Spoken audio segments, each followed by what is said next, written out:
جی ناظرین تاثر میں آپ کو لے جا رہے ہیں نوائی قصبہ مگروٹھا، جہاں لگایا گیا واٹر فلٹریشن پلانٹ 2 سال سے زائد کا عرصہ گزر جانے کے باوجود ابھی تک فعال نہ ہو سکا۔ اہم خبر سے آپ کو آگاہ کر رہے ہیں مگروٹھا سے، جہاں لگایا گیا واٹر فلٹریشن پلانٹ تاحال مکینوں کو فیض یاب کرنے میں ناکام۔ اس موقع پر مکینوں نے وزیر اعلیٰ پنجاب سردار عثمان بزدار سے فوری نوٹس لینے کا مطالبہ کر دیا۔ آئیے آپ کو دکھاتے ہیں غلام محمد کی یہ رپورٹ۔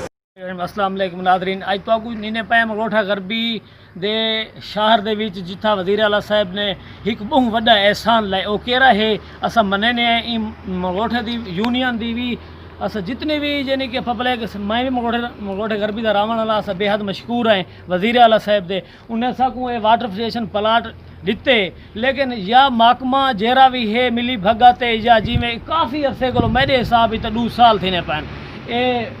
اجا تک طے تکمیل تک نہیں پہنچا، لیکن یا یہ محکمے دی ملی بھگاتے یا یہ سیاست دان کرے کے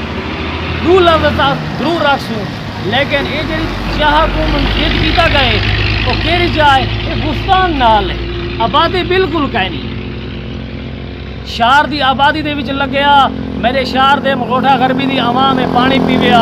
اے مگروٹھے غربی دی شہر کو کافی دور ہے جنازہ گاہ دے نال ہے۔ اتھا میں یہ گل سمجھے نا اتھا سیاستدان درین یا مخالف حکبے دی وجہ کی تے اے رک گئے، لیکن میں وزیر اعلیٰ صاحب کو بار بار ریکویسٹ کرنا ہے کہ تہ تکمیل تک پہنچا ونجے، جتنی بھی نال آبادی شہر سارے شہر دی بھی ہے وہ پانی واسطے ترس گئی ہے، یہ میٹھا پانی صاف پانی واسطے، مہربانی۔